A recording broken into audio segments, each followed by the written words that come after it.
Hey everyone, and welcome to This Explainer.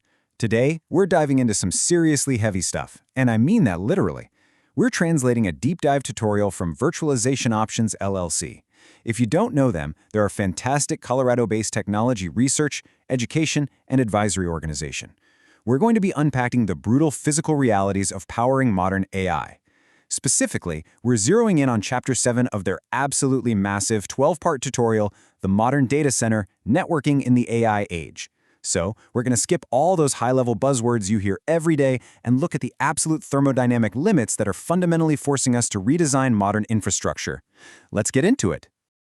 Okay, to kick things off, we really need to look at what I can only describe as a catastrophic mismatch in modern data centers. There's this stark, honestly kind of terrifying difference between what our current cooling infrastructure can actually handle and what the latest AI hardware completely demands.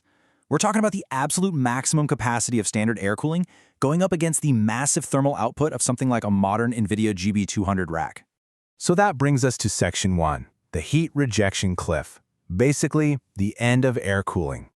We have officially reached a point where the legacy infrastructure we've relied on for decades, it completely fails us. And the crucial takeaway here is that this isn't just some minor hurdle you can fix by blasting a bunch more cold air into the room or, just adding more AC units. It's a fundamental limit of physics. The power density of current generation AI accelerators has decisively, permanently exceeded the thermal limits of forced air.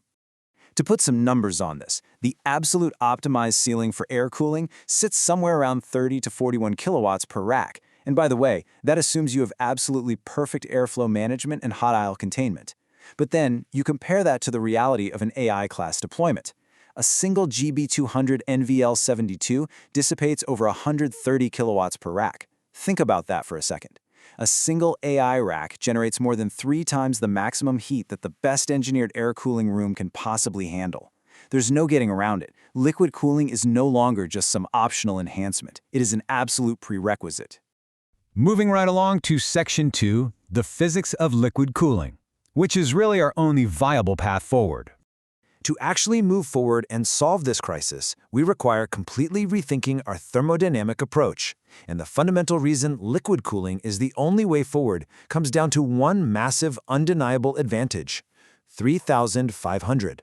That number right there is liquid water's volumetric heat capacity advantage over air. 3,500 times better.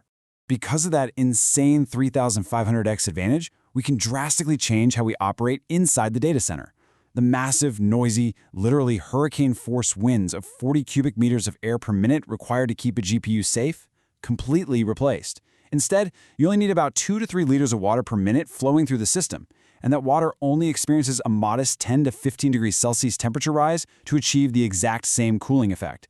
It's like night and day. Now, tracking this energy journey is super crucial. We're following the power from the electrical grid right through the substation into the GPU die where it basically just becomes pure heat, then it transfers into the cooling fluid and all the way out to the cooling towers. Why does this whole journey matter? Well, because every single stage has efficiency characteristics that are completely dependent on temperature differentials. And here is where liquid cooling completely alters the economics of a data center. By rejecting heat at higher fluid temperatures, liquid cooling improves what engineers call the coefficient of performance, or COP, of the entire cooling system. We're talking about optimizing it from a 1.5 up to a 2.0. Now, in a massive 400 megawatt AI factory, that efficiency improvement alone can save a staggering 133 megawatts of electrical power. Just to put that into perspective for you, that is enough recovered power to run an additional 50,000 to 100,000 GPUs. That is a total game changer. All right, Section 3, direct-to-chip infrastructure. So, to achieve those incredible energy savings we just talked about, we have to entirely rethink the plumbing. And this brings us to direct liquid cooling, or DLC.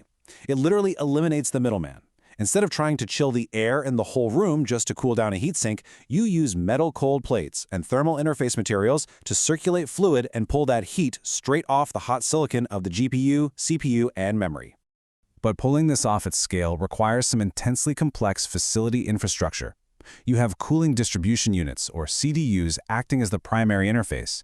They take in facility water at 15 to 18 degrees Celsius, which is known as ASHRAE W45 class water, and then they return it at 25 to 30 degrees. These CDUs are doing a lot of heavy lifting, regulating pressure, monitoring flow, handling leak detection. All while rack manifolds use these clever quick disconnect fittings to distribute this water to individual servers, meaning you don't need to drain the whole rack just for standard maintenance. Which brings us to our final part, Section 4, the heavy physical reality. And we're talking about very real structural constraints here. Implementing all of this plumbing introduces a massive complication that profoundly impacts data center design. Guys, we are no longer dealing with lightweight server racks. A fully loaded NVL72 rack, complete with the servers, the power distribution, and a completely water-filled cooling manifold, weighs over a ton. We're talking up to 1,300 kilograms. That is 3 to 4 times the weight of your standard air-cooled rack.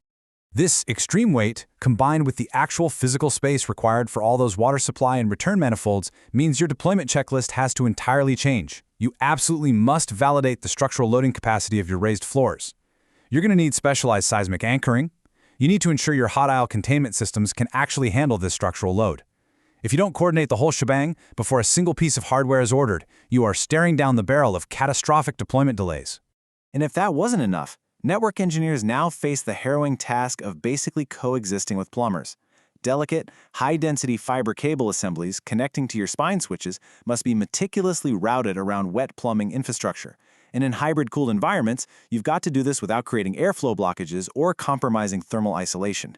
Everything, and I mean everything, is interconnected now.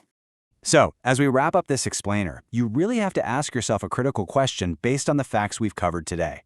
Your AI ambitions might be completely ready, but is your facility truly prepared for the sheer weight, the intense plumbing, and the massive structural complexities of the AI era? Because as we've learned from Virtualization Options LLC in Chapter 7, the laws of physics simply won't let you pretend it's business as usual. You have to adapt. Thanks so much for joining me on this explainer, and I'll catch you in the next one.